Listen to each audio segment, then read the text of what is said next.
తర్వాత ప్రజలకు ఒక స్వేచ్ఛాయుతమైన వాతావరణంలో ప్రజాస్వామికబద్ధంగా ఎన్నికలను నిర్వహించడం జరిగింది. ఈ ఎన్నికల్లో అధికార దుర్వినియోగానికి పాల్పడడం కానీ లేకపోతే మా హోదాలను అడ్డుపెట్టుకొని ప్రత్యక్షంగానో పరోక్షంగానో రిజర్వేషన్ల మీద ప్రభావం చూపించడమో లేకపోతే ఎన్నికలను ప్రభావితం చేసే నిర్ణయాలను కానీ మేము చేయలేదు. అందుకే తెలంగాణ రాష్ట్రంలో మేము ఇచ్చిన 7వ గ్యారెంటీని కూడా ఈరోజు అమలు చేసి చూపించినాము. దాంతో స్వేచ్ఛతో కూడుకున్న ప్రజాస్వామికబద్ధమైన ఎన్నికల్ని నిర్వహించి ప్రజల చేత మన్ననలు పొంది ఒక మంచి పరిపాలన అందించడానికి మేము ముందుకు వెళ్తున్నాము. ఏ రోజు కూడా ఓడినప్పుడు కుంగిపోవడము, గెలిచినప్పుడు ఉప్పొంగిపోవడం, గెలిస్తే అహంకారంతో కళ్ళు నెత్తికెక్కడం లాంటి వ్యవహారాలలో మేమెప్పుడూ భాగస్వాములం కాలేదు. వీటన్నిటికీ దూరంగా ఉండి ప్రజలకు దగ్గరగా చెరువగా ఉండి సంక్షేమాన్ని అభివృద్ధిని ముందుకు తీసుకువెళ్లాలనే ప్రయత్నం చేస్తూనే ఉన్నాం. ఈనాటి ఫలితాలు మా బాధ్యతను మరింతగా పెంచినాయి. ఈనాడు కేంద్ర ప్రభుత్వం ఆనాడు శ్రీమతి సోనియా గాంధీ, మన్మోహన్ సింగ్ గారు అందించిన మహాత్మా గాంధీ ఉపాధి హామీ పథకాన్ని నిర్వీర్యం చేసి నీరుగార్చి పేరు మార్చడమే కాకుండా విధానాలను మార్చడం ద్వారా పేదలకి పథకాన్ని అందకుండా చెయ్యాలన్న కక్ష కుట్ర స్పష్టంగా కనిపిస్తుంది. కేంద్రంలో సోనియా గాంధీ గారి మీద, రాహుల్ గాంధీ గారి మీద కక్షతో కూడిన అక్రమ కేసులు పెట్టడం, కోర్టులు చీవాట్లు పెట్టినా కూడా మారకపోవడాన్ని మనం కళ్ళతో చూస్తున్నాం.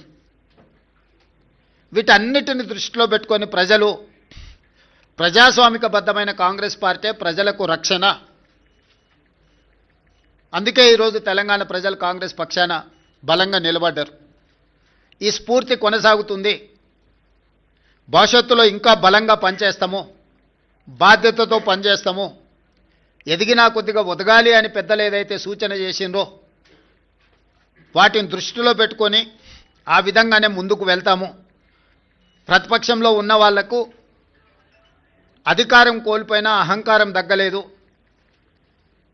ఇంకొక ఆయన కడుపు నిండా విషం పెట్టుకొని, మూసీలో కాలుష్యం కంటే ఆయన కడుపులో విషం ఎక్కువగా కనిపిస్తుంది.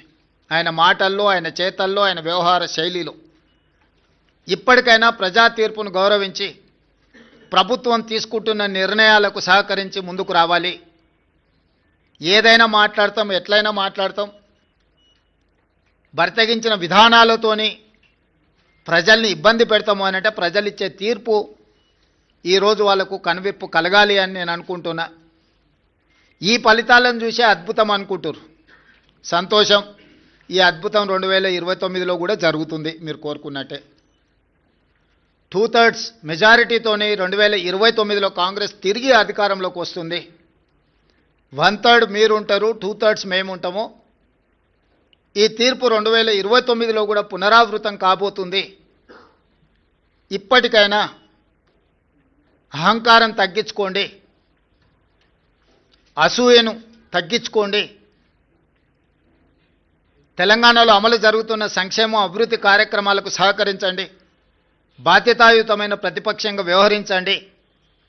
అంతే తప్ప మీ అసూయలతో, మీ ద్వేషంతో తెలంగాణ రాష్ట్రానికి నష్టం జరిగే విధంగా మీరు మాట్లాడకండి. అంతర్జాతీయ విపణిలో తెలంగాణ రాష్ట్రానికి ఒక గొప్ప గుర్తింపు. పర్ క్యాపిటా దేశంలోనే నెంబర్ 1. 3,87,87,000 రూపాయలతో పర్ క్యాపిటా ఇన్కంలో కానీ, జిఎస్డిపిలో కానీ అన్ని రంగాలలో తెలంగాణ దేశంలోనే నెంబర్ 1 రాష్ట్రంగా ఈరోజు అభివృద్ధి పదం వైపు నడుస్తున్నది. ఇంకా అభివృద్ధి జరగాల్సిన అవసరం ఉన్నది. సంపద పెంచాలి, పేదలకు పంచాలి అనే మా విధానాన్ని కొనసాగిస్తాము. ఇప్పుడు ఏ విధంగా అయితే మీడియా సహకారం ఉందో భవిష్యత్తులో కూడా మీ సహకారం ఈ విధంగా ఉండాలి అని మా ప్రభుత్వం భావిస్తుంది.